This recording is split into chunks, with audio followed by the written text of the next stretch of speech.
Hola, ¿qué tal? Buenas noches. Mi nombre es Alma Vargas y vamos a ver la unidad de competencia 6. El tema a tratar es principios en el software de entrada y salida. Espero que les guste. Muchas gracias y que tengan muy buena noche. Hasta luego. Los objetivos generales del software de entrada y salida son fáciles de plantear. La idea básica es organizar el software como una serie de capas y que las inferiores oculten las peculiaridades del hardware para que las capas superiores no las vean. Las capas superiores se ocuparán de presentar una interfaz bonita, aseada y regular a los usuarios. Los objetivos del software es un concepto clave del diseño del software de entrada y salida. Se conoce como independencia de dispositivo. Esto significa que debe de ser posible escribir programas que pueden tener archivos de un disquete, un disco duro o un CD-ROM, sin que modificar los programas para cada tipo de dispositivo distinto. Debemos teclear un comando como lo que es el short entrada-salida y hacer que funcione con entradas provenientes de un disco flexible, un disco duro o el teclado y enviarlos a la salida del disco flexible, el disco duro o incluso la pantalla. Es responsabilidad del sistema operativo resolver los problemas causados por el hecho de que estos dispositivos en realidad son distintos y requieren controladores en software muy distintos para escribir los datos en el dispositivo de salida. Algo muy relacionado con la independencia del dispositivo de objetivo de nombres uniformes. El nombre de un archivo o un dispositivo debe de ser simplemente una cadena y un entero y no depende del dispositivo en forma alguna en Unix. Todos los discos se pueden integrar en jerarquías de sistemas de archivos de formas arbitrarias, de modo que el usuario no necesita saber qué nombre corresponde a qué dispositivo.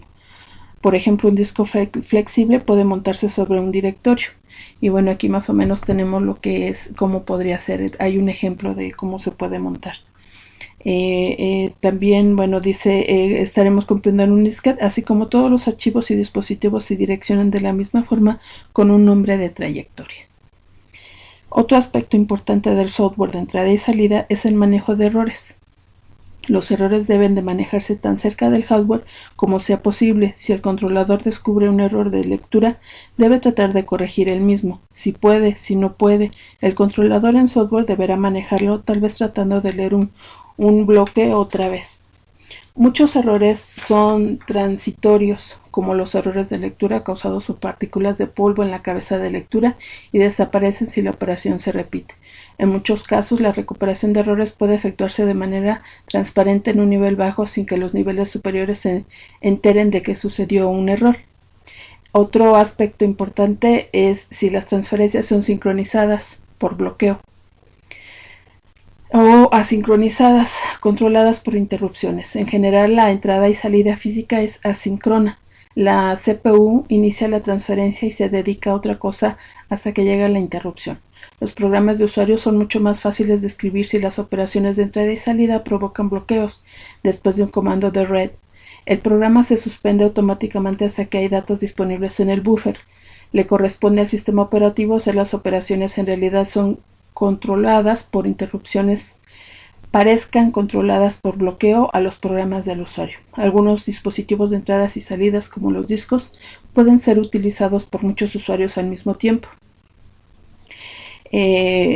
Estos objetos se pueden lograr de una forma lógica y eficiente estructurando el software de entrada y salida en 4 capas, que son los manejadores de interruptores, controladores de dispositivos del software, software del sistema operativo independiente del software y el software de usuario capa superior.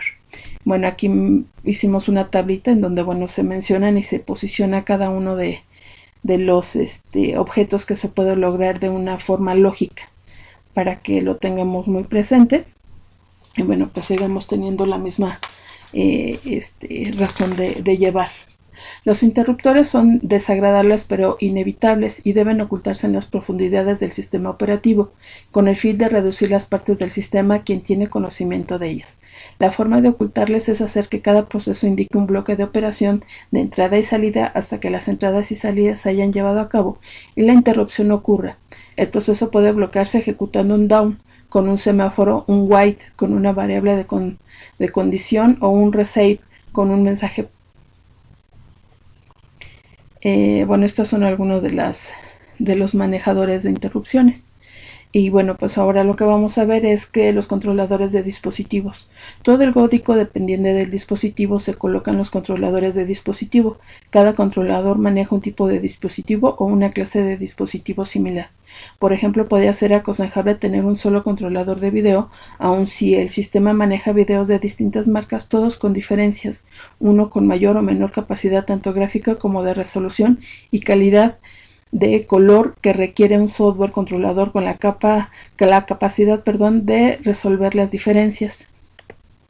Las tareas de un controlador de dispositivo en software es aceptar peticiones abstractas del software independiente del dispositivo que esté arriba de él y ver que las peticiones sean atendidas. Bueno, también lo que tenemos ahora son lo que es los software de entradas y salidas independiente del dispositivo. Aunque una parte del software de entrada y salida es específica para cada dispositivo, una fracción considerable es independiente de él. La frontera exacta entre los controladores de dispositivos, y bueno, pues viene siendo lo que es la interfaz uniforme para los controladores de dispositivo, nombres de dispositivos, protector de dispositivo, tamaño del bloque independiente del dispositivo, almacenamiento intermedio, asignación de almacenamiento en dispositivos por bloques, asignación y liberación de dispositivos dedicados e informe de errores. Estos, bueno, pues son los que son los software de entrada y salida independientes de los dispositivos. Enseguida vamos a ver lo que son el software para usuarios. Al respecto, la mayoría de parte del software de entrada y salida esté dentro del sistema operativo. Una parte consiste en bibliotecas enlazadas a los programas de usuario, incluso programas completos que se ejecutan fuera del kernel. Cuando un programa contiene las llamadas al sistema operativo, el count, un write o code, que es una posición de memoria, y el write, que es la operación de escritura, el proceso de biblioteca write se enlaza al programa. Estos procedimientos colocan sus parámetros en el lugar apropiado para la llamada al sistema. Otro procedimiento de entrada y salida, realizar el formateo de entrada y salida mediante procedimientos de una biblioteca.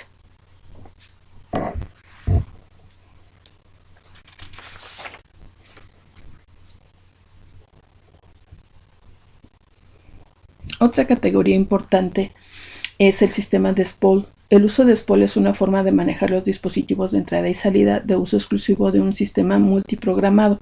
Considerando un dispositivo SPOL típico, una impresora, aunque desde el punto de vista técnico sería fácil dejar que cualquier proceso de usuario abriera el archivo especial para caracteres de la impresora.